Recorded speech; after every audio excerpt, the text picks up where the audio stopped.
Okay, I'm back. So, that last video cut off because I ran out of storage on my phone and I didn't realize I was going to run out. I've cleared up some stuff and I want to go over the second pack one more time with you guys.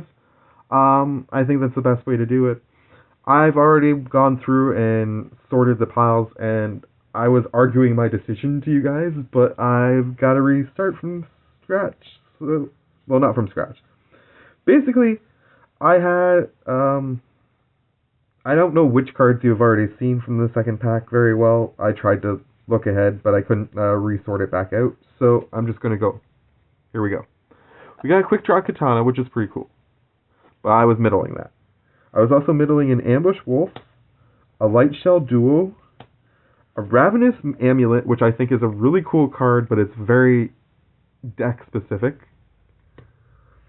And we got a really nice full art mountain, because of course we got a mountain. Because everything's coming up mountains today. Or at least in this saga. I've got an eager truffle snout as my hollow, which I thought was really cool because you get food tokens when it deals combat damage. We got Anthem of Champions.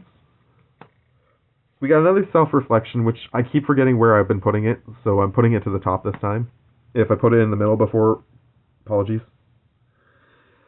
Blanchwood Armor is amazing for some of the decks I'm building right now. Revenge of the Rats, which I think is a really freaking cool card for one very specific deck that I own. Involuntary Employment, Rotting Blight Priest, Courageous Goblin, and Inspiring Paladin. So, with all those Paladin the way they are, I was arguing the case that, yes, I went into this with a bias, and I did tell you my bias ahead of time. But right now, Strixhaven has 7. And granted, Strixhaven only has 12 cards, versus Foundations has 14, which is why I've been, not arguing this point very much, but this one has 9.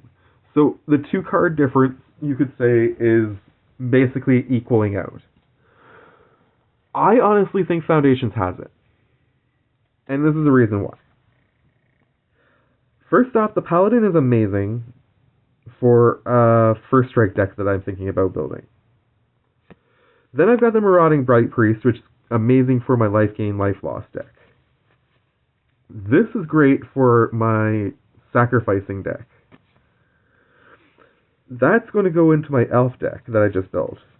That's going to go into my other elf deck, assuming that it doesn't already have one. And if it already has one, I could put that into my actual enchantment deck. And the boar, I have no idea where I'm going to put it, but I know the boar is going to do a great job somewhere too. So overall, I think Foundations had a better pack.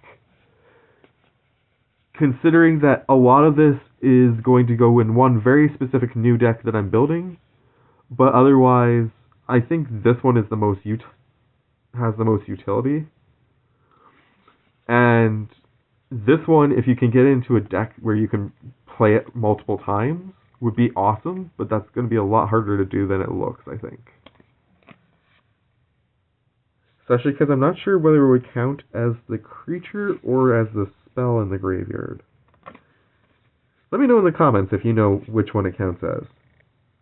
Anyways, I'm arguing it's a tie. We're going into the finals tied up at 3 apiece. Is it 3 apiece or 4 apiece? We did 5 packs. The first pack was 4 apiece. So, are we going to end in a tie? Are we going to have a champion? Who knows?